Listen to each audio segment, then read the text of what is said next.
Dr. Kanta Bhutter's medical series. No alcohol.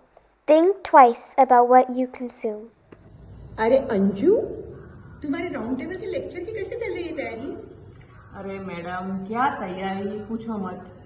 4 दिन से घर में काम वाली नहीं आ रही है। उसकी बहू घर छोड़कर चली गई है और उसका लड़का बहुत ज्यादा दारू पीने लग गया है। वैसे तो शादी के पहले भी तो पीता ही होगा। हाँ, पीता था मैडम, लेकिन उसकी माँ को ऐसा लगता था कि शादी के बाद वो सुधर जाएगा, लेकिन सुधरने का बिल्कुल नाम नहीं और दारू पीना बढ़ता ही गया। अब तो उसे चला भी नहीं जा रहा बराबर। मैडम, मैं उसको आपके पास भेजती हूँ। मुझे लगता है ज़्यादा दारू पीने के कारण उसको न्यूरोपैथी हो गई है। उस पर से ही मुझे मेरे एक पुराने पेशेंट की याद आती है, राज। 1995 जुलाई के आसपास उसको महावीर हॉस्पिटल में आईसीयू में एडमिट कराया गया था और उसको लाते ही हम लोगों को वेंटिलेटर पे रखना पड़ा था क्योंकि उसको सांस में भी तकलीफ़ हो रही थी। उसको 102 बुखार था। पैरों की मूवमेंट प्रैक्टिकली शायद मैं बोलूँगी ग्रेड 1 2 यानी बहुत ही कम थी और हाथ की थोड़ी बहुत हिलन चलन हो रही थी, पर बाकी होश वाइज उसको थोड़ा समझ में तो आ रहा था। उसके बाद उसको क्यों एक बीमारी हुई है, यानी गुलेनबारी तो नहीं है वो, या गुलेनबारी डायग्नोसिस करने के पहले हम लोगों ने रूटीन ब्लड रिपोर्ट कराए तो उसके अंदर उसका पोटेशियम लेस देन 2 मिली इक्विवेलेंट पर लीटर आया। यूजुअली आपको 4 के ऊपर चाहिए। तो ऐसे लगा उसकी वीकनेस मोस्टली तो पोटेशियम के कारण ही है, चलो अपन पोटेशियम करेक्ट करते हैं। उसको पोटेशियम करेक्शन, एंटीबायोटिक्स, बुखार, सबकी दवाइयाँ तो चालू हो गई थी। मीनवाइल उसके घर वालों को मिली क्योंकि हकीकत जानना बहुत ज़रूरी था। उसके भाई को पूछा, भाई शुरुआत कैसे हुई, क्या हुआ? कुछ बोलने से पहले उसका भाई तो एक ही, मैडम आपने बोला ना पोटेशियम कम है, पोटेशियम ठीक करके मेरे भाई को ठीक करो। मेरा भाई राजा है, राजा। उसकी 6 लड़कियां हैं, अभी वाइफ प्रेग्नेंट है, घर की पूरी जवाबदारी है। मैं क्या भाई ये नहीं, मेरे को हुआ क्या है ये बताओ। फिर उन्होंने बताया कि उसका एक्चुअली नवापुर में होटल कम बियर बार है और वो रोज़ शाम को अपने ग्राहकों के साथ ही ड्रिंक्स भी लेता है, पर लास्ट 3-4 दिन से उसको उल्टियाँ हो रही थी और बुखार भी आ गया था, थोड़ी बहुत पैरों में कमजोरी भी लग गई थी और फिर बाद में तो इतनी ज़्यादा बढ़ गई कि उसको ये लोग इधर लेके आए थे। तो ऐसे लगा था कि शायद उसको जो पोटेशियम कम हुआ है उसका कारण एक तो अल्कोहल था, दूसरा उल्टियाँ बहुत हुई, फिर खाना पीना भी नहीं था, बुखार आ गया था, ब्रोंकाइटिस हो गया था, छाती में कफ बहुत ज़्यादा था क्योंकि वो ड्रिंक्स के साथ स्मोकिंग भी करता था और उस कफ के लिए जो नेबुलाइज़र और सब दवाइयाँ देते हैं उसके कारण भी पोटेशियम कम हो जाता है। तो एक आइडिया थोड़ी आ गई थी। फिर ठीक होने के बाद उसको बताया, भाई राजा तू ये अल्कोहल छोड़ दे। उसने बोला मैडम मैं बाद में बात करूँगा। नेक्स्ट टाइम विज़िट पे आया तब बोला मैडम मैं अभी अच्छा हूँ। मैं क्या बहुत बढ़िया। बोला पर आपको मैं अल्कोहल के फ़ायदे बताता हूँ। मैं क्या अल्कोहल के फ़ायदे? बोला हाँ देखो, डॉक्टर्स की मीटिंग्स होती है काफ़ी बार हमारे इधर, फिर काफ़ी बार बड़ी एग्जीक्यूटिव कंपनी वालों की मीटिंग्स होती है, उनमें सब में ड्रिंक्स तो चलते ही है ना, किस लिए कि वो लोग थोड़े रिलैक्स हो जाए, टेंशन फ्री हो जाए ना। आप तो बोलते हो कि टेंशन से इतनी सारी बीमारियाँ होती हैं। मैं फिर और तो बोले हार्ट के लिए भी अल्कोहल अच्छा होता है, लेडीज़ को तो वाइन लेना चाहिए तो उससे उनके हार्ट मजबूत हो जाते हैं। मैं कि बहुत बढ़िया यार, पर एक लिमिट में ठीक होता है और ऐसे रोज़ रोज़ लोगे, बहुत ज़्यादा लोगे तो कभी तुम्हारा दिमाग पूरा ही चला जाएगा। बोला ऐसे कुछ भी नहीं होने वाला। उसके बाद राज आया नहीं। मुझे मालूम पड़ा कि उसका जब भी पोटेशियम, उसको लगता है मेरे को वीकनेस आती है, तो उसने केला खाना, संतरा खाना और नारियल का पानी पीना ये सब शुरू कर दिया था क्योंकि उसको बताया था भाई पोटेशियम कम होता है तो ये सब लेना होता है। और उसके साथ में उसने तो हद कर दी थी कि डॉक्टर के पास बोतल के अंदर पोटेशियम डलवा के ऐसे ही बिना रिपोर्ट के कभी कभी चढ़वा लेता था। उसको लगा मेरे को डॉक्टर की ज़रूरत नहीं है, आई कैन मैनेज। फिर क्या हुआ? राज वापस आया ही नहीं होगा। 2004-5 की बात है। उसकी पत्नी और उसकी लड़की उसको लेके आए थे। पैरों में बहुत झंझनाटी हो रही थी, जलन हो रही थी, चलने में बैलेंस जा रहा था। उन लोगों को उसको पकड़ के लाना पड़ा था। उसका अल्कोहल का प्रमाण भी बहुत बढ़ गया था। वो सुबह भी पीने बैठ जाता था और खाना पीना भी प्रैक्टिकली बहुत कम हो गया था। उन लोगों को घर वाले कुछ बोलने जाते तो उन पे गुस्सा करता, कभी कभी तो पत्नी के ऊपर हाथ भी उठा देता। उसके ये सब मेंटल प्रॉब्लम्स भी बहुत ज़्यादा बढ़ गए थे, पर वो लोग सब पूरा सहन कर रहे थे। उसके साथ भी वो कैसे ही करके होटल भी उसका मैनेज करने की कोशिश तो कर रहा था। उसको पेरिफेरल न्यूरोपैथी थी, उसके साथ वो भूल भी रहा था। गुस्सा, एग्रेशन, ये सब प्रॉब्लम उसके अल्कोहल रिलेटेड ही थे। उसको बोला, अभी ये अगर दारू ज़्यादा पिएगा या दारू पिएगा तो तेरे पैर पूरे चले जाएंगे, और तेरे पैर ही नहीं होंगे तो दारू कहाँ से पिएगा, जाएगा कैसे? इसलिए दारू, तेरे को अगर अच्छा होना है तो दारू बंद कर दो। और उसके साथ में मैं दवाइयाँ, इंजेक्शन सब शुरू करती हूँ। एक्चुअली जो ये अल्कोहलिक पेशेंट होते हैं उनमें थायमिन नाम का एक विटामिन, अगर बहुत ज़्यादा ड्रिंक्स पीते हैं, खाना पीना बिल्कुल नहीं खाते, तो प्रैक्टिकली काफ़ी बार जीरो हो जाता है। उसके कारण पैरों की नसों के सिवा दिमाग पे भी काफ़ी असर होता है।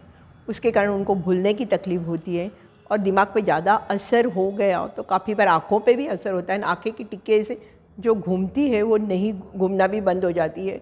उसके सिवा उनको पूरी स्मृति भ्रंश हो जाता है। बहुत सारे प्रॉब्लम होते हैं।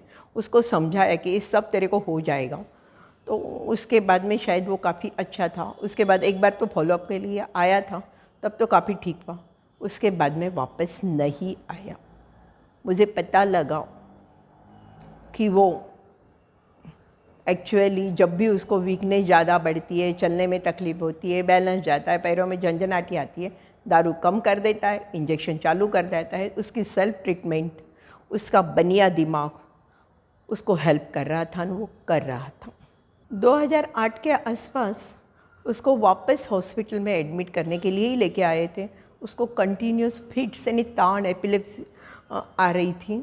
उसके पहले भी शायद उन लोगों ने बताया कि काफ़ी बार वो ड्रिंक्स नहीं पीता है तब उसको फिट्स आ जाती है, पर हम उसको दारू की फिट्स है बोल के छोड़ देते हैं, इसलिए हम आपके पास नहीं आए। अब कंटिन्यूस फिट्स के कारण तो नेचुरल है, उसका इलाज करना पड़ा। कंट्रोल भी आ गई, दवाइयाँ भी दी थी, पर दवाइयों के बाद भी जो अल्कोहलिक पेशेंट होते तो उनका काफ़ी बार ये जो फिट्स या ये एपिलेप्सी के दौरे हैं या तान के दौरे हैं, मिर्गी जो भी बोलो, वो कंट्रोल में लाना काफ़ी बार मुश्किल हो जाता है। पर वो लोग अपना आप मैनेज कर रहे थे। उन्होंने होटल पे रेंट पे दे दिया था, और उसकी जो 2 नंबर की लड़की थी उसने एक छोटी नौकरी ले ली थी, और वो अपना घर एंड सब फैमिली सेटल करने की कोशिश कर रही थी। उसके बाद 2010 में उसको लकवा हो गया राइट साइड में, और लकवा होने के बाद में उसकी ज़बान भी चली गई थी। अब जब बोल ही नहीं पा रहा था तो एटलीस्ट उसका वो गालियाँ गलौज तो अब नेचुरली बंद हो गया था, पर लकवा के कारण वो घर के बाहर भी नहीं जा रहा था, टोटली डिपेंडेंट हो गया था। उसके कारण उसका नेचुरल है अल्कोहल, स्मोकिंग सब बंद हो गया था। पर उसके पहले ही शायद जब मेरे पास न्यूरोपैथी के लिए आया था तब भी उसको लीवर के काफ़ी प्रॉब्लम थे, उल्टियाँ होती थी, सूजन आती थी, ऐसे प्रॉब्लम तो चल ही रहे थे, पर उसने कभी ध्यान दिया नहीं था। फिर उसके बाद में 2012 में उसको हॉस्पिटल में बेहोशी के हालत में वापस लेके आए। तब उसकी वाइफ ने बोला, अब तो इनको फिट्स भी नहीं आ रही है, कुछ भी नहीं है, अब क्यों? तब उसको हिस्ट्री पूछी तो उन लोगों ने बताया कि उसको उल्टियाँ हो रही थी, उसमें से एक उल्टी काले रंग की, लाल रंग की, शायद खून की हुई थी। तो शायद खून की उल्टी होने के बाद में उसको नेचुरल है, वो इतने साल का बहुत ज़्यादा दारू पीने वाला आदमी था, तो उसका लीवर ख़राब था, तो उसको पेट में ब्लीडिंग जो हुआ है, उस ब्लीडिंग के कारण उसका जो लीवर काम नहीं कर रहा है, तो जो अंदर अमोनिया अपने शरीर में जाता है वो डिटॉक्सिफिकेशन नहीं होता है, और वो अमोनिया दिमाग में चढ़ गया था। उसके कारण, जिसको हम लोग हेपेटिक एनकेफेलोपैथी बोलते हैं, लीवर ख़राब होने के कारण जो दिमाग में सूजन आता है, वो प्रॉब्लम था। वो भी हम लोगों ने उसका ठीक कर दिया था, और उससे वो काफ़ी मीन्स एटलीस्ट उस टाइम पे तो होश में आके सुधर गया था। बाद में राज कभी वो लोग ला नहीं पाए, उनको पैसे का भी प्रॉब्लम हो गया था। उसकी 2 नंबर की लड़की ने शादी नहीं की थी, बाकी सब लड़कियों की शादी करना, पढ़ाना, जो भी उससे हो सकता है वो पूरी फैमिली को सेटल करने की कोशिश कर रही थी। तो इस राज के केस में जो आपने देखा है, एक जैसे राजा जैसा आदमी था, उसकी फैमिली टोटली रंक बन गई। एक्चुअली उसकी लड़की को पूरी घर की जवाबदारी लेनी पड़ी। एजुकेशन, उनके इमोशंस, हर चीज़ पे बच्चों पे असर होता है। पैसे का तो होता ही है प्रॉब्लम, पर उसके सिवा मेंटली भी वो लोग कितने अपसेट हो जाते हैं। अगर वो मेंटल इतने स्ट्रेस में बच्चे रहेंगे तो उनको दूसरी शारीरिक बीमारियां भी हो जाएंगी, क्योंकि स्ट्रेस के कारण भी उनकी इम्यूनिटी कम हो सकती है।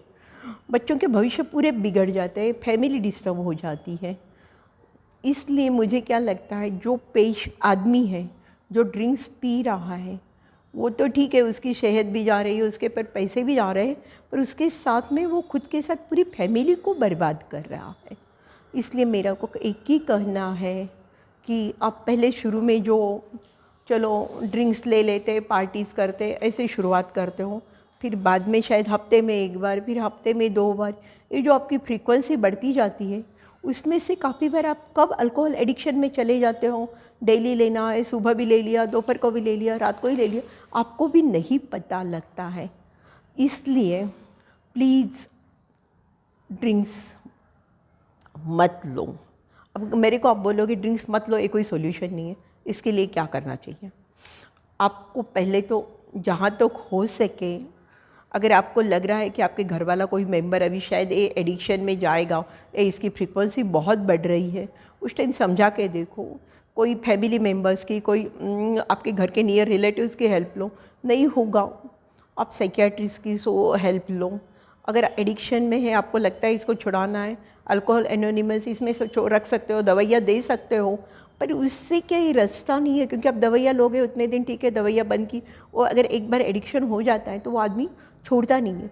पर इस केस में काफ़ी बार आपको, मेरे को लगता है कि धर्मगुरु हेल्प कर सकते हैं। काफ़ी लोगों को गुरु पे इतना विश्वास रहता है कि गुरु उनको बोल देते या सौगंध दे देते कि आप छोड़ दो, तो शायद वो भी हेल्प हो सकती है।